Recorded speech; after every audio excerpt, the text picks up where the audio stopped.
Welcome back to GAA Fan TV. Watty Glen 112, Kilcoo 16. Watty Glen are Ulster Club Senior Football Champions for the very first time in their history. The reigning All-Ireland champions Kilcoo have been dethroned, they have been beaten, and they have been knocked out at the Athletic Grounds in the Ulster final. What a day for Watty Glen, what a day for Conor Glass, what a day for Malachy O'Rourke. What a day for Derry football, and what a day for Watty Glen in particular, who all in all, a well-deserved victory. I mean, look, Kilcoo never led in the game. They never, they came close a couple of times. And obviously, if that penalty had gone in at the end of the first half, they would have went in 2 points in front at half time. But I do think that would have been unjust. I think clearly looking at the replays, you can see the challenges outside the box. I think 5 minutes of added time as well.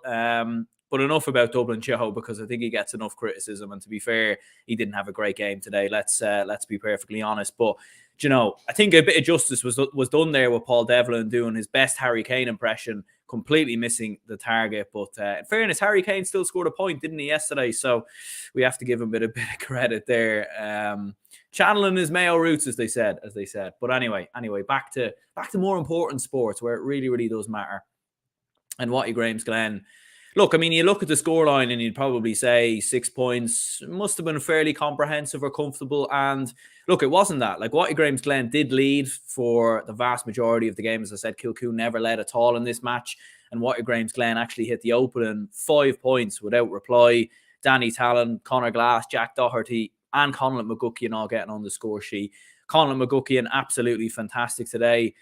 Really good performance from him. His link-up play, his press, the turnovers, and especially Watty Glen in that sort of opening period of the game, the opening quarter, if you want to say so, did an absolutely excellent job of just stifling Kilcoo. They wouldn't allow them settle. They were turning them over from kickouts. I think they won 3 or 4 kickouts in the opening 10 minutes.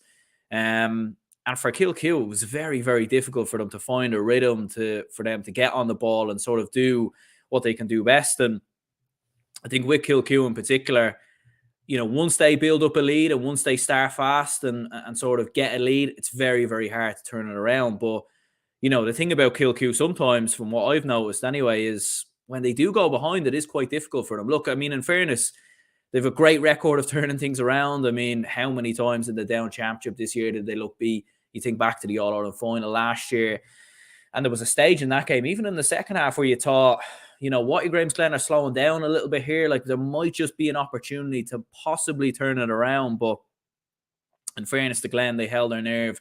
They held their steel. And I think for Kilcoo, they just gave themselves too much to do. 5 points down after 10 minutes. It's going to be very difficult from there to turn it around in these conditions against a side like Glen. Very good defensively. Top-class defenders in there. Conor Glass tracking back. Emmett Bradley tracking back. Michael Warnock, Ryan Dugan, a lot of very good players in there defensively. It's going to be very hard to find a way through. But in fairness, they get themselves a goal from Aaron Brannigan. Paul Devlin then gets black-carded. Ryan McAvoy gets a point. You're thinking Kilcoo, all right, all of a sudden now they're a point behind and they've sort of found a bit of rhythm. They've found themselves into the game. And, Jerome Johnston getting himself a point right before that penalty as well. And as I said, the referee, Joe McQuillan, Dublin Joe, as he's often called in other parts of the country. He's definitely not called that here, but or maybe he is, I don't know. But nonetheless, a few very bad decisions in this game. I think on both sides. I've seen a lot of people online seen a lot of people on Twitter saying, oh, he's been very bad for Glen. I've seen Kilcoo fans giving out about him. I think he was bad on both sides. Like, he let a lot go, but he let too much go, in my opinion. I think there could have been more black cards there. I think there could have been more yellows given out. I think it was Dylan Morgan, maybe, of Kilcoo. Dylan Ward, actually, maybe, who easily could have got a couple more yellow cards than he did. So, like, decisions go around, in both ways. And in fairness, a bit of justice was done, obviously, with Devlin missing that penalty. Big moment in the game, because if that goes in, Kilcoo go in 2 points in front, and it probably changes the outlet of the game in the second half, where Glen would have had to come on to Kilcoo more to sort of turn the game around, and Kilcoo would have been far more defensive.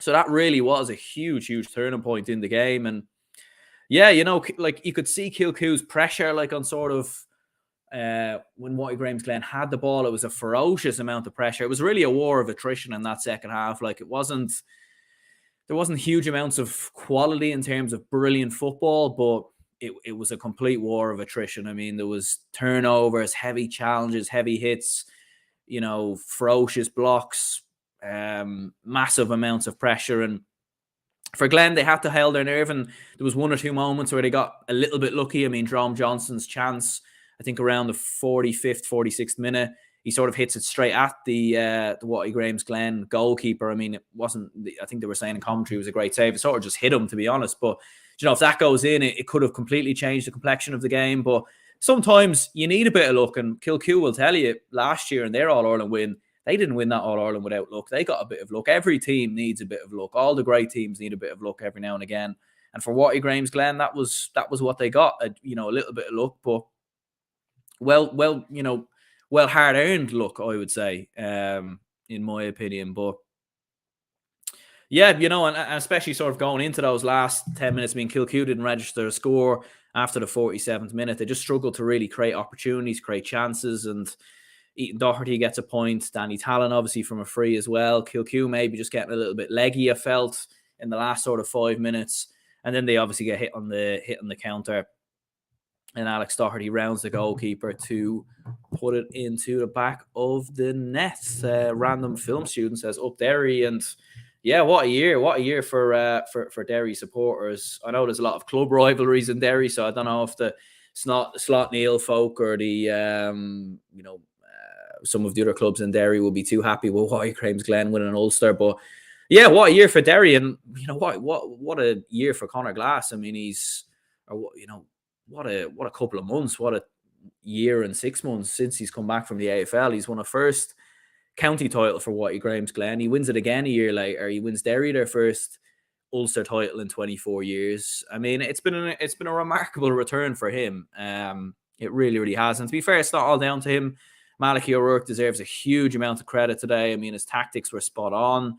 They started the game fast. And that was a worry because, like, Watty Glen haven't entirely impressed me this year. I think against Carrigan, there were vulnerabilities. They started quite slow against Errigal Kieran. Against Slot Neil, it was a very controlled and measured performance, in fairness. But there was a worry that if they didn't start quickly in this game, they would leave themselves with too much to do. And against a side like Kilcoo, who are probably the master of the dark arts, the master of defensive football, keeping opposition out, getting a lot of men in front of the D area, double sweepers, all this crack. So they needed to start fast because they needed Kilcoo to sort of attack them and then sort of hit them on the break. And it was absolutely brilliant from Malachy O'Rourke and Watty Glen. And you think of Malachy O'Rourke and what he's achieved with Monaghan, and now he's achieved something huge with Watty Glen. And look, it's going to be interesting to see now how they get on against Mike Cullen.